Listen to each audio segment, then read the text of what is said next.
What's up mga ka-dwarf? Another day, another vlog. For today's video ay nagbudol fight kami, nanguha kami ng mga rambutan at naligo kami ng dagat.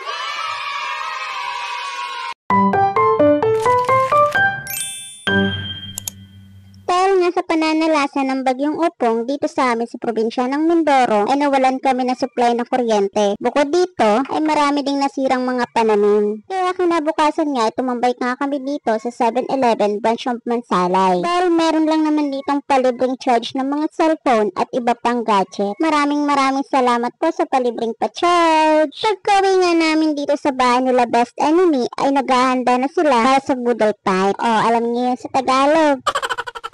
Budol fight nga pala ito ng hipag niyang may birthday. Wow! Sana all nagbi-birthday.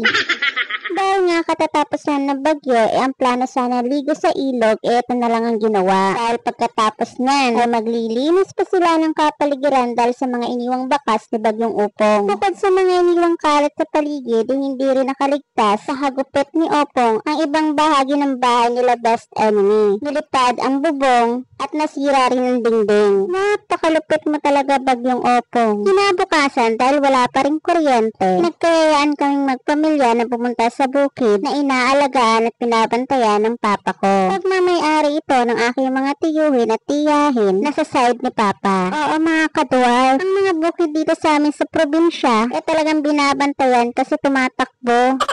Charis, napakalawak nga nito mga kadwal at marami ding mga nakatanim tulad ng mga niyog, saging, rambutan, lansones at iba pa. Pero ilang beses pa nga lang ako nakakapunta dito mga kadwal dahil bukod kasi sa malayo ay kulang pa talaga yung time ko sa pag-i-edit pa lang ng mga video ko. Wow! Bukod pa nga pala sa lupa at iba pang mga tanim dito, inaalagaan din ng papa ko itong dalawang kalabaw. Masisipag at mababait ng mga yan, pero takot ako dyan pag tinitingnan nila ako. Paano ba naman mas malaki pa sila kaysa sa akin? Balik nga muna tayo dito sa simula. Hindi nga naging madali ang pagpunta namin sa bukid mga kadwal. Dahil nga katatapos lang ng bagyo, sadyang maputik po ang daan. Plus paon pa ang daan at matarik. Kaya naman further tulak si Kuya Boy, isa sa mga kasamahan at katuwang ni Papa sa pag-aalaga sa bukid ng aking mga tiyahan at tiyuhin. Pero sa tunay mga kadwal, mapapasabi ka na lang talaga na siguro may purpose na pananalasa na bagyong Upong para magkaroon ng ganitong banding ang bawat pamilya. Nakakamiss lang yung mga panahong hindi pa uso ang mga gadget at mga internet. Mas marami ang quality time ng pamilya at masasaya ang mga kabataan. Hindi gaya sa mga bagong henerasyon ngayon na halos nakatutok na lang sa gadget. Pero hindi ko naman nilalahat ha. Naalala ko pa nung bata ako mga kadwal. Sa bukid din ako madalas maglaro. Kasi yung likuran ng bahay namin doon palayan o tubigan ang tawag dito sa amin. Doon ako madalas magtatatakbo at naglalaro ng mga putik. Nagpapados-dos pa ako doon sa uho o yung dayami na tinatawag ng karamihan. Nagpapalipad din ako na saranggola noon mga kadwal. Ayaw nga lang lumipad.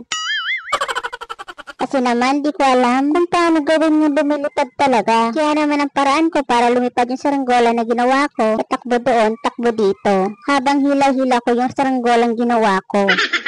This time nga, kinukuha namin yung mga tira-tirang rambutan na nasa puno. Wow! Mga tira na lang wari ito ni bagyong Upong. Kesa naman masayang at hayaan na lang mabulok sa puno. Si Kuya Bay nga at ang kapatid ko ang taga-akyat para makuha yung sa pinakatuktok at ang iba naman ay mga taga-sungkit. Si Mama at si Best Enemy ay taga-pulot. At ako, tinatanong pa ba yan? Ito, taga-tingin, well, pay-pay.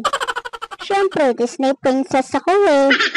Pero sa huli, tumulong na rin naman ako. Nakakaya naman kasi sa kanila eh. Oo mga kadwarf, may natitira pa naman akong hiya sa katawan. Naaawa kasi ako tingnan sila na nahihirapan. Nung matapos nga kami, ay agad na rin naman kami nagsipag-uwian. Nakakapagod man at nakakauhaw, worth it naman. At least na-experience naman natin ulit ang ganitong banding. Thank you sa mga tito and tita ko. Promise po wala akong kinuha. Sila lang po ang meron. Paupo-upo at pabigat lang po ang ambag ko. And fast forward na, after ilang days ay nagkaroon na rin ng kuryente. Ang kaso naman ay wala namang signal ang mga wifi, kahit na yung mga personet. Kaya naman itong Choni Bus Anime ang pinagtripa namin ng pamangkin ko. Musho! Ay. Kaya Ay, ano ba kasing laro ito? Kinabukasan niya ay bumaba ng bukid ang mga hilaw naman yan. Kung sila ay dumadayo ng charge, kami naman dumadayo ng signal. Dahil wala pa rin internet, kaya napababa kami ng bukid para makapag-data. Dito nga kami sa Luz Bamboo, Located at San Antonio, Mansalay, at naglumi na rin kami dito.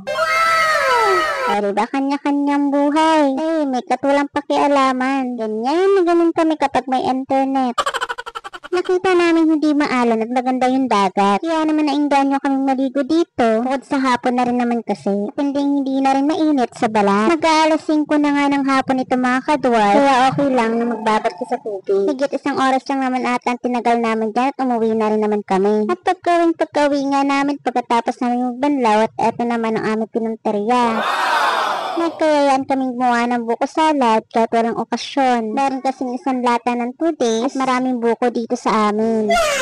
Siyempre may stock na paninda sa atin ng condensed at nisal cream. Ayun, kompleto man din talaga ang rekado. At yun lang po muna for today's video. Thank you for watching mga kadwarf. God bless!